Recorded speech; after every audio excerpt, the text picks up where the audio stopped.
नमस्कार, स्वागत है आप सभी का लोकसभा टीवी में। और सांसद से संवाद आज इस कड़ी में हमारे साथ हिंगोली से कांग्रेस के सांसद राजीव शंकर राव सातव साहब मौजूद हैं, जो कि पिछले कुछ अगर सेशन की बात की जाए तो जिनकी स्पीचेस काफ़ी सुर्खियों में भी रहीं, चर्चा में भी रहीं और डिबेट्स में भी काफ़ी हिस्सा लेते रहे। बहुत स्वागत आपका हमारे इस खास कार्यक्रम में। आप बेसिकली देखा जाए तो आपने लॉ पढ़ा, फर्गूसन से आपने स्टडी किया, लेकिन आप राजनीति में आने का सफ़र 2002 का कुछ मैंने पढ़ा है आपके बारे में। कैसे रहा, थोड़ा शुरुआत से मैं अगर स्टार्ट करूं तो? एक्चुअली मैं वैसे तो छात्र राजनीति से ताल्लुक़ रखता हूँ, एनएसयूआई से मैंने शुरू किया था। सही मायने में जब मैं पूना में फर्गूसन कॉलेज में था, तब से स्टूडेंट पॉलिटिक्स, स्टूडेंट के इशू, स्टूडेंट के एजिटेशन और पर्टिकुलरली एनएसएस में, नेशनल सर्विस स्कीम में, जो मैंने उस समय पर मेरे कई सारे साथी थे, मैं था, हमने काम किया, उससे राजनीति की तरफ, यानी इसके पीछे की सोच ये थी कि कुछ बदलाव हमने करना चाहिए और वो बदलाव आप करिए, दूसरा करेगा, इसके बजाय हम खुद से ही समाज में बदलाव हो, समाज में अच्छाई करने में हमारा कुछ कंट्रीब्यूशन रहे, ये मेरा एक एंगल उसमें था। और मुझे लगता है कि शायद वही मुझे यहाँ पर खींच लाया। आपका पॉलिटिकल बैकग्राउंड रहा है? मेरा, हाँ, मेरा पॉलिटिकल बैकग्राउंड रहा। मेरी माँ पॉलिटिक्स में थी, एमएलए भी थी, और शायद बचपन से तो वो देखा है मैंने कि माँ काम कर रही है। मेरे पिताजी, मेरी माँ मेरे ज़िले की पहली लेडी एडवोकेट थी, first advocate of the district. तो जनरली अगर आप कुछ करना चाहोगे अच्छा, तो पॉलिटिक्स एक अच्छा माध्यम है और उससे आप आने वाले समय में बदलाव कर सकते हो लोगों की ज़िंदगी में। ये कहीं ना कहीं सोच बचपन से ही मेरे मन में थी। और जो जैसे राहुल जी के आने के बाद जिस प्रकार से राजनीति बदलने की बात उन्होंने कही, शायद वही बात मुझे ज़्यादा खींच लाई राजनीति की। 2010 के आसपास से कुछ आपका जो ट्रांसफॉर्मेशन कह सकते हैं? हाँ, 2010 तो था, लेकिन राहुल जी ने जो शुरुआत की थी वो 2007-2008 से वो शुरुआत की थी। और जैसे मैंने 2002 को मैं ब्लॉक पंचायत का सदस्य था, 7 को जिला पंचायत का सदस्य था। तो जब आप नीचे से कुछ बातें देखते हो तो आने वाले समय में काम करने के लिए बड़ा उसका फ़ायदा भी होता है। वो जो एडमिनिस्ट्रेटिव शायद फ़ायदा होता होगा। सही, एडमिनिस्ट्रेटिव फ़ायदा होता है। और जनरली जब ऊपर से एक आधी बात, पैराशूट जंपिंग जो कहते हैं आप, कि ऊपर से आप देखोगे तो समझ में नहीं आएगा, लेकिन जब नीचे से देखोगे कि भाई पटवारी काम कर रहा है कि नहीं, ग्राम सेवक आता है कि नहीं, डिप्टी इंजीनियर कैसा बर्ताव करता है, ये अगर आपको पहले से पता है तो आपको कोई उल्लू नहीं बना सकता है। सो शायद वही बात है। और जिस प्रकार से युवा चेहरे राजनीति में आ रहे हैं, इस लोकसभा में 300 से ज़्यादा फर्स्ट टाइमर सांसद है। ठीक बात। मुझे एक दिन मार्शल ने कहा लोकसभा के कि भाई पहले हमें लगता था कि कोई एक नया चेहरा आया तो शायद उसका पिताजी एमपी रहेगा, एमपी होगा, बट अभी यानी गैलरी में दिखते थे यूथ, अभी गैलरी में जितने यूथ है उससे ज़्यादा यूथ शायद लोकसभा में बैठे हैं। तो ये बदलाव लोकसभा में भी है, विधानसभा में ही है। तो एक युवा देश की तरफ हम बढ़ रहे हैं और मुझे लगता है कि शायद ये यूथ मूवमेंट ही है, ये साइलेंट रिवोल्यूशन एक्चुअली। मैं भी थोड़ा राजनीति पे थोड़ा सा और आऊँगा, लेकिन और कुछ व्यक्तिगत सवाल। आप मूलतः भी आपने, जैसे मैंने जाना कि अभी भी आप कुछ किसानी करते हैं, आपकी वाइफ भी डॉक्टर हैं क्वालिफाइड, लेकिन वो भी शायद डॉक्टरी नहीं करती हैं जी, कुछ ऐसा है आपका? मेरी बीबी MS ऑफ्थाल है। एक्चुअली वो प्रॉपर नासिक से है, बट अब शादी गांव में हो गई, तो फिर पिछले कई सालों से, यानी 2002 से हम वही गांव में ही रहते हैं। जनरली घर की पहले से खेती थी और मैं अकेला हूँ तो कोई देखने वाला भी नहीं है, तो वो भी देखती है। और उसका एक दूसरा एक सबसे बड़ा जो फ़ायदा है कि हम हर वक्त किसान की बात करते हैं, लोकसभा में आकर हम किसान की बात कर रहे हैं, विधानसभा में किसान की बात कर रहे हैं, लेकिन जब बारिश गिरती नहीं है और वो जो फसल होती है, वो जो सूखती है, वो जो दर्द होता है, वो दर्द आप दूर से बैठकर नहीं देख सकते हो। या किसान को अगर अच्छी फसल होती है तो वो जो आनंद है वो आप दूर से देखकर नहीं उसको महसूस कर सकते हो। और इसीलिए जब हम एक सेक्शन को रिप्रेजेंट कर रहे हैं तो वो सेक्शन की तरह ही हमारा बर्ताव होना चाहिए, ये भी इसके पीछे की सोच थी। और वैसे भी मेरा बड़ा बैकवर्ड ट्राइबल एरिया है और उसमें बहुत काम करने की भी ज़रूरत है। और उसी मेरी बीवी को भी वही लगा कि जितना इस लोगों की एक्टिविटी में हम जुड़ेंगे उतना आगे अच्छा काम कर सकते हैं। सांसद बनने के बाद हालांकि 2 साल हुआ, आपको फर्स्ट टाइमर हैं आप भी, तो कैसा अनुभव रहा राष्ट्रीय पटल पर, संसद में, तमाम बड़े दिग्गजों के बीच में, कैसा रहा अनुभव? मैं 2009 में विधानसभा का सदस्य था, तो 288 मेंबर रहते थे और एमएलए बनने के पहले, विधायक बनने के पहले मैं बहुत बार गैलरी में जाकर बैठता था। अच्छा। राज्य की विधानसभा में, और बहुत बार भाषण सुनता था और तब लगता था कि भैया कभी जाकर बैठेंगे क्या, और बैठे तो बात कर सकेंगे क्या। लेकिन विधायक बना, राहुल जी ने मुझे राष्ट्रीय अध्यक्ष पद की जिम्मेदारी दी, लेकिन मुझे कभी ये नहीं लगा था कि मैं सांसद बनूंगा।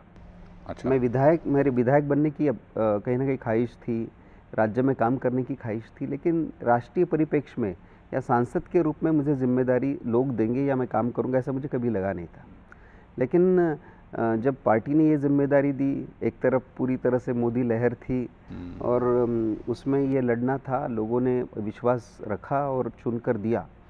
और जब मैं पहली बार आया, तब जब मैं चेयर पर बैठा था हाउस में अंदर, तो मुझे बहुत देर तक ये विश्वास ही नहीं हो रहा था कि मैं लोकसभा का सदस्य हूँ। अच्छा। बाद में जब ये डेली रूटीन शुरू हुआ, तब मुझे लग रहा था कि भाई मैं बात कर पाऊँगा क्या, 550 का हाउस है, इसमें अपनी बात हम रख पाएंगे या नहीं रख पाएंगे, इतने बड़े बड़े दिग्गज लोग बैठे हैं, उसमें अपना क्या। लेकिन जब जो पुराने सभी सदस्य हैं, उन्होंने जिस प्रकार से इनकरेज किया, पार्टी के भी हमारे आदरणीय सोनिया जी ने बहुत बार हम सभी नए सांसदों के साथ बैठे, राहुल जी ने भी हर बार हमें बात कही, और लोकसभा के स्पीकर ने भी इसमें नए सांसदों के लिए जो सेशंस रखे थे, और उसमें मुझे अभी भी याद है सुषमा जी का एक बड़ा अच्छा सेशन हुआ था, और सुषमा स्वराज जी ने कहा था कि आपको 2 लेवल पर काम करना चाहिए। एक है आपका सदन में का काम, दूसरा है आपके क्षेत्र में का काम। तो आप सदन में बहुत अच्छा काम करोगे और क्षेत्र में नहीं जाओगे तो भी नहीं, तो अगली बार सदन में नहीं आओगे, और सदन में क्षेत्र में अच्छा काम करोगे और सदन में बात नहीं रखोगे तो भी लोगों में आपकी अपील नहीं रहेगी, लोगों में आप ठीक से एक अच्छे सांसद के रूप में नहीं जाने जाओगे। तो ये दोनों बातें जो वरिष्ठ सांसदों ने उस वक्त कही थी, वो शायद हम कई नए सांसदों के मन में अभी भी बैठी है, और शायद उसी से हम सभी नए सांसदों का काम चल रहा है, और एक प्रकार की वो सकारात्मक तरीके से वो काम हो रहा है। भले पार्टी लाइन अलग हो, लेकिन ग्रूमिंग जैसे सेंट्रल हॉल में हम जब बैठते हैं, पार्टी लाइन जो है, पार्टी लाइन के हिसाब से तो बात होती है, लेकिन जब इंट्रोस्पेक्ट करते हैं कि जैसे मैंने भाषण दिया तो मेरी क्या कमियां थी, ये मेरे बाकी के दोस्त मुझे बताते हैं। अच्छा। या उनकी क्या कमियां थी, वो हम जब उनको बताते हैं तो शायद कहीं ना कहीं एक अच्छा कम्युनिकेशन भी होता है, और एक लोकतंत्र के लिए मुझे लगता है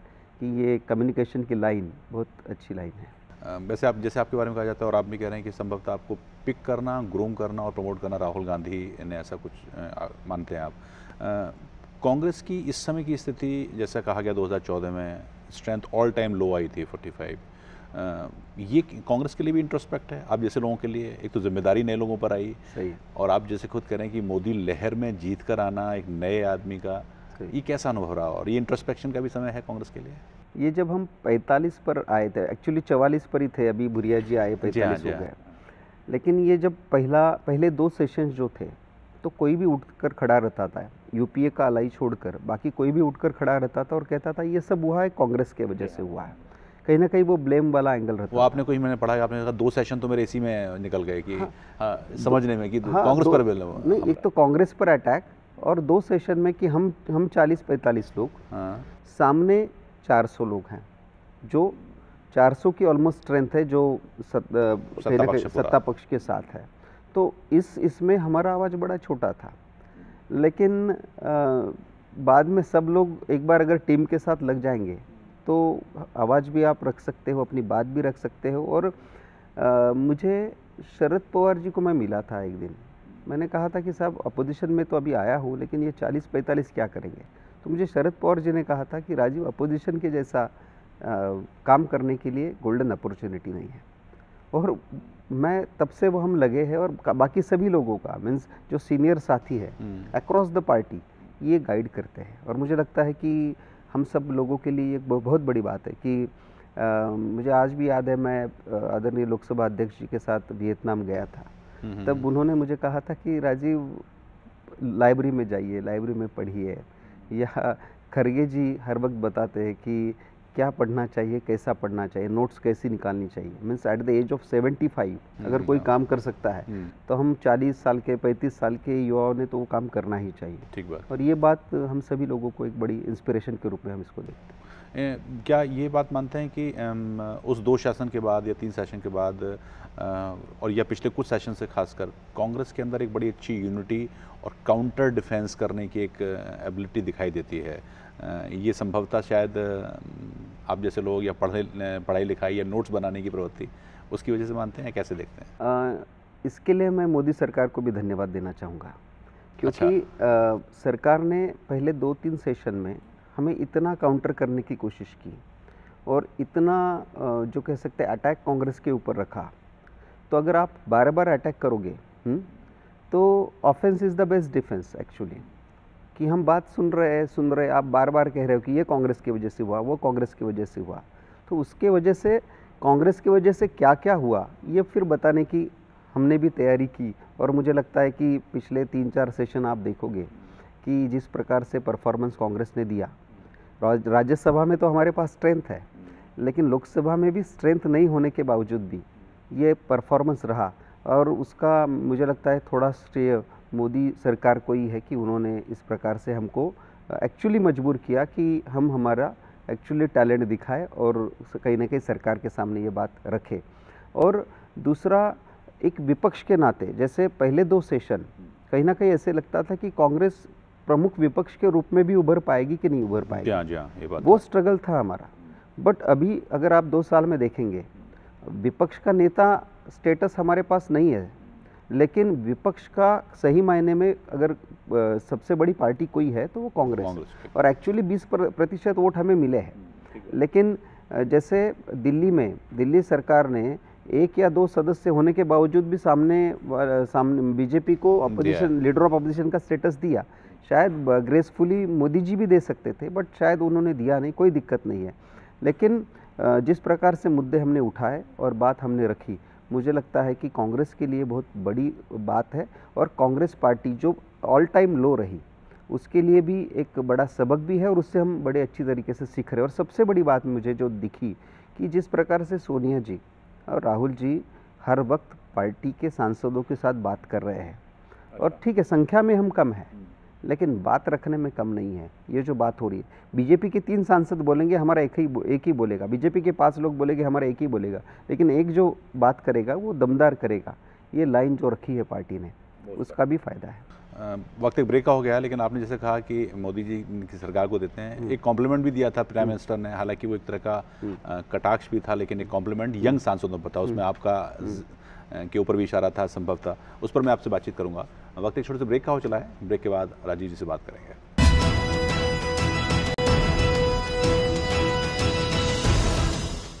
ब्रेक के बाद स्वागत आप सभी का। राजीव सातव जी हमारे साथ हैं और हम बातचीत उनसे कर रहे हैं।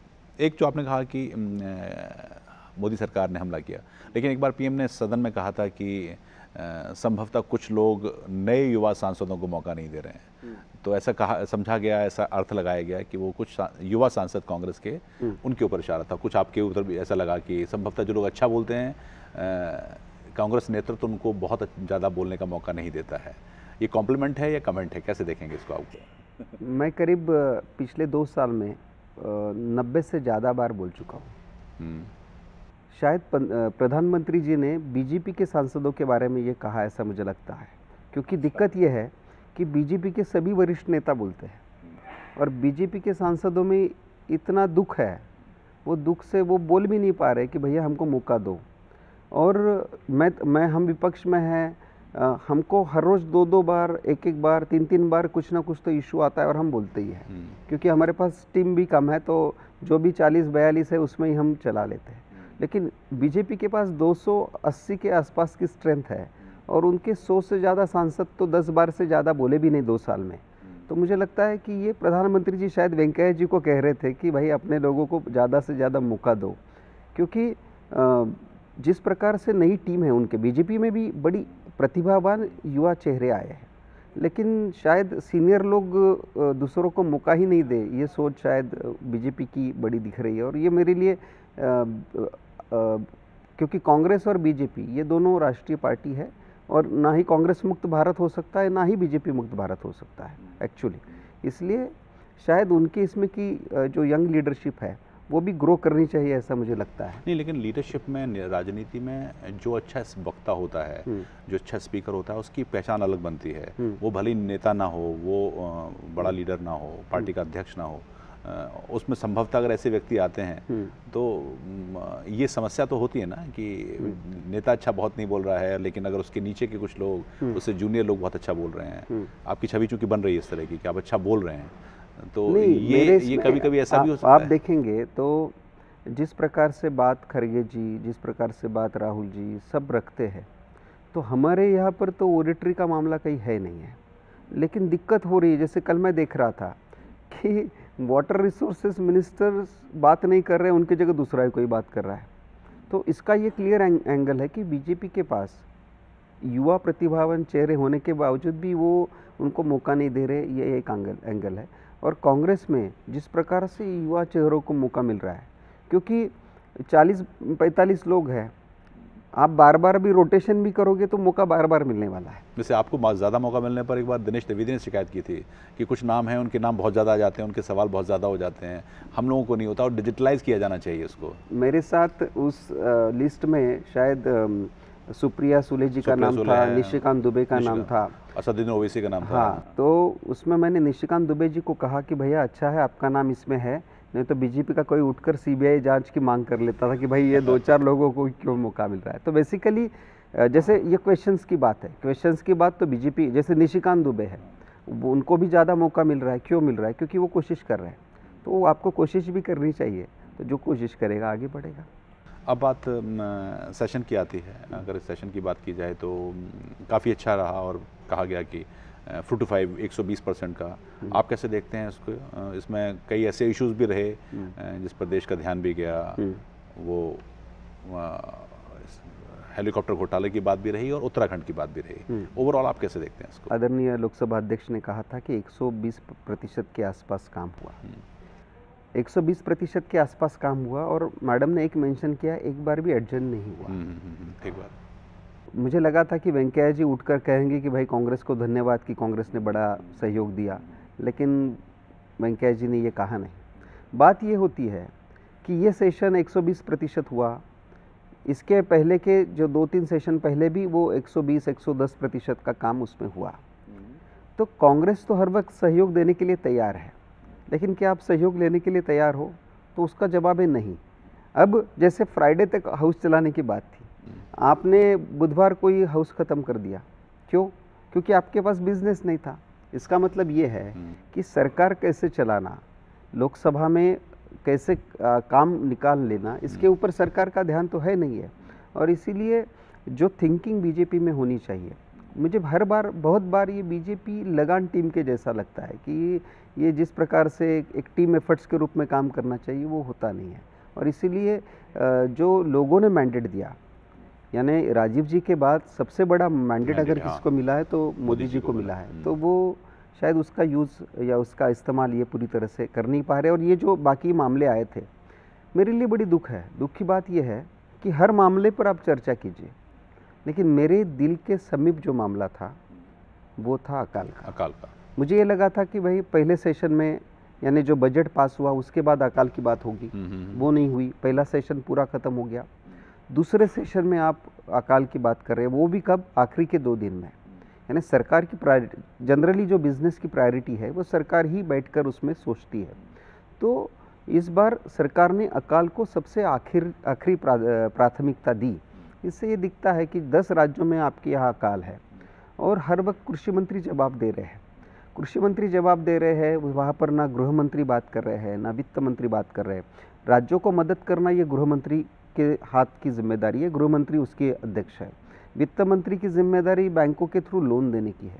बैंक आज किसान को कर्जा नहीं दे रहे, तो सरकार कहीं ना कहीं गंभीर इसमें हमें दिख नहीं रही है।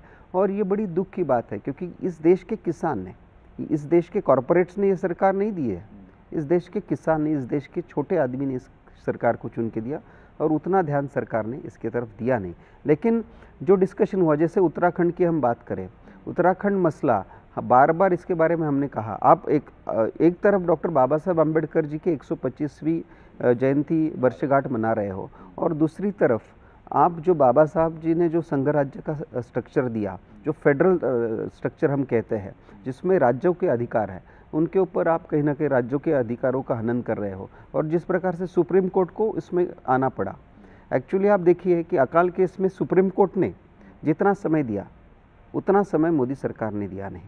ये इसमें जो उत्तराखंड के मामले में भी जिस प्रकार से हाई कोर्ट ने और सुप्रीम कोर्ट ने कहीं ना कहीं तमाचा मारा, इससे मुझे लगता है आने वाले समय में कम से कम ये कुछ ना कुछ सबक सीखेंगे और आगे कहीं ना कहीं इम्प्रूवमेंट होगी। लेकिन कई सारे बिल इसमें पास हो गए, कई सारे डिस्कशंस इसमें हुए और कई मसलों के ऊपर चर्चा हुई और मुझे लगता है ये बड़ा अच्छा सेशन रहा। लेकिन ये सेशन अच्छा क्यों रहा, इसका कारण था कि कांग्रेस की सोच बड़ी क्लियर थी कि भाई हमें बजट है, बजट अच्छी तरह से होना चाहिए। हमें ये भी कहा गया कि पिछले बार की जब सेशन गड़बड़ा हुआ था, वॉकआउट हुआ था, एडजर्नमेंट्स हुआ था, तो कांग्रेस पर दबाव था कि आप एक कंस्ट्रक्टिव ऑपोजिशन की भूमिका नहीं निभा रहे हैं। हमारे ऊपर कोई दबाव नहीं है।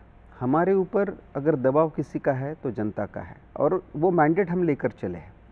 अगर वो मैंडेट था, इसीलिए ही हमने 2 साल में कई सारे बिल सरकार को पास होने दिए। अगर मैंडेट ही मीन्स अगर हमारा सोच होती थी कि हर वक्त ऑब्स्ट्रक्शन ही करे तो हम ऑब्स्ट्रक्शन वैसे भी कर सकते हैं, लेकिन हमारी कभी वो सोच नहीं है। हमारी सोच ये है कि इस देश के विकास के लिए जो काम करना चाहिए वो हो। लेकिन दिक्कत ये है कि मोदी सरकार ये अरोगेंट बिहेवियर है, यानी विपक्ष के किसी भी लोगों से बात नहीं करना है। मुझे तो चिंता ये है, विपक्ष से तो बात कर ही नहीं रहे, अपने पार्टी के लोगों से भी ठीक से वो बात नहीं कर रहे और ऐसा लोकतंत्र के लिए ठीक नहीं है। ठीक है, हम कांग्रेस वाले हैं, आप हमें विरोध कर रहे हैं, बहुत अच्छी बात है, लेकिन अपने पार्टी के अंदरूनी लोगों से भी आप नहीं बात कर पा रहे हो, तो ये बहुत अच्छा कहीं ना कहीं मामला है नहीं, ऐसा मुझे लगता है। और आने वाले 3 साल में आपको 5 साल का मैंडेट है, 5 साल आप काम ज़रूर कीजिए, लेकिन 2 साल आपके गए, यानी 40% समय आपका गया है। जिस प्रकार से विदेश नीति में हम फेल रहे, पाकिस्तान के साथ हमें यू टर्न लेना पड़ा, चाइना के साथ के रिश्ते हमारे अच्छे नहीं हैं, बाकी श्रीलंका है, नेपाल है, नेपाल के साथ हमारे रिश्ते कभी ख़राब नहीं हुए, लेकिन इस पहली बार नेपाल के साथ हमारे रिश्ते ख़राब हुए। कहीं ना कहीं इस मामले के ऊपर भी ध्यान देने की ज़रूरत है। और मुझे लगता है कि जैसे कुछ सेक्टर्स है जिसमें काम हुआ है, जैसे रोड के सेक्टर्स में गडकरी जी ने काम किया है, लेकिन बाकी सेक्टर्स में तो कोई काम उतना हुआ नहीं है। एक चीज़ और, राज्य में आपकी सरकार नहीं है, केंद्र में भी नहीं है, सूखे की बात, अकाल की बात आपने की है, पर कांग्रेस को आप कहाँ देखते हैं? कांग्रेस एक रिवाइविंग के तौर पर, जो मेरा एक सवाल था, अभी चूँकि राज्यों में जितने चुनाव हैं और आने वाले समय में जो राज्यों में कांग्रेस एक पार्टी के तौर पर, एक बड़ी पार्टी के तौर पर कितना उभर पाएगी या कैसी स्थिति देख रहे हैं? देखिए, जब ये मोदी सरकार आई थी तब सोच ये थी कि मोदी जी बहुत लंबा अपने आप को चलाएंगे, ऐसा कहीं ना कहीं एक लोगों में सोच थी। लेकिन 2 साल में आप देखेंगे कि दिल्ली की इलेक्शन हुई, उसमें बीजेपी को करारी हार झेलनी पड़ी।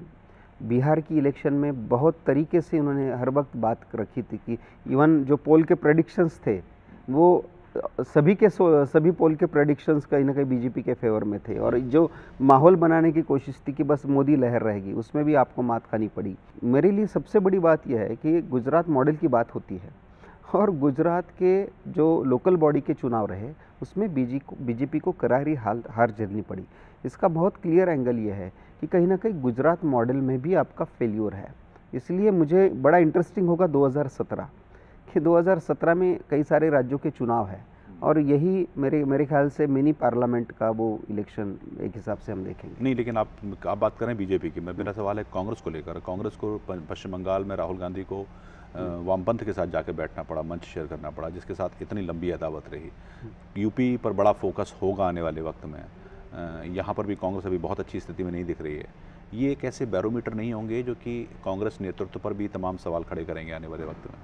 देखिए, 45 की टैली पर हम गए थे और 45 से अगर आप देखोगे तो हम उभर ही रहे हैं। जैसे बिहार में हम 4 या 5 थे, आज हम 27 तक गए। हमारा सबसे बड़ा फोकस अगर आज कोई है तो आने वाले समय में इस देश को बीजेपी के शासन से मुक्ति दिलाना, ये हमारा सोच है। बीजेपी मुक्त भारत नहीं, बीजेपी के शासन से मुक्त भारत। दुख की बात यह है कि अगर बीजेपी सूखा मुक्त भारत की तरफ सोचती थी तो शायद उनको ज़्यादा एडवांटेज होता था कांग्रेस मुक्त भारत के बजाय। ठीक है। तो हमारा जो फोकस अभी चल रहा है, हम पार्टी के संगठन को मजबूत कर रहे हैं, हम लाइक माइंडेड पार्टीज़ को साथ में लेकर जा रहे हैं, और यही बात आने वाले समय में, जैसे 2004 में इंडिया शाइनिंग की बात हो रही थी और कोई सोच भी नहीं सकता था कि कांग्रेस पावर में आ जाएगी, तो यही दिशा में राहुल जी लगे हैं। और देखेंगे जैसे कई सारे राज्यों में पदयात्रा उन्होंने की, कई सारे राज्य हैं जिन्होंने दिन भर पदयात्रा रही। तो एक अपोजिशन लीडर यानी इंदिरा गांधी के पोते के रूप में अब ये देश उनको देखने लगा है। और मेरा वर्ड समझ लीजिए आप, इंदिरा जी के पोते के रूप में देख रहे हैं उनको। और वही जो एक लीडर ऑफ अपोजिशन का जो एक एंगल है कि भाई विपक्ष का नेता कैसा हो, तो राहुल जी के रूप में देश देख रहा है। और आने वाले समय में देश की जो कमान है वो राहुल जी के हाथ में देने के लिए युवा भी पूरी ताकत से हमारे साथ आएगा। आखिर में एक सवाल छोटा सा, आपकी स्पीच आधार वाली ज़्यादा चर्चा में रही थी, आपके हिसाब से कौन सी बेस्ट स्पीच रही जिसको आपको लगा कि ये ठीक रहा और उस पर आपको कॉम्प्लीमेंट मिला? मैंने जो अकाल के ऊपर जो लोकसभा में बात की, क्योंकि मेरे लिए आधार वगैरह सब ठीक है, लेकिन मेरा किसान जिंदा रहेगा, मेरे युवा साथी अगर ठीक रहेंगे तो ही हम चल पाएंगे। इसलिए जो अकाल के बारे में मैंने बात की वो मेरे लिए बड़ी दिल को टच करने वाली है और अच्छी है, मुझे लगता है। बहुत धन्यवाद समय निकालने के लिए, स्टूडियो में आने के लिए। उम्मीद कि आपकी और अच्छी स्पीचेस हम सदन में सुने और आपके जितने चाहने वाले हैं लोकसभा चैनल को भी मैं बहुत धन्यवाद देना चाहूँगा कि लोकसभा चैनल के वजह से सांसद क्या कर रहा है ये लोगों को पता चलता है। और अनुराग जी, आप जैसे एंकर के वजह से कम हम हमारी बात सबके सामने रख पाते हैं। बहुत बहुत धन्यवाद। बहुत बहुत धन्यवाद हमसे बात करने के लिए। तो राजीव सातव जी, जिन्होंने तमाम विषयों पर बात किया, अपनी ज़िंदगी राजनीति में कैसे आए, संसद का उनका सफ़र अब तक का कैसे रहा और आने वाली राजनीति किस तरफ जाती दिखाई दे रही है। इस खास कार्यक्रम सांसद से संवाद में इतना ही। नमस्कार।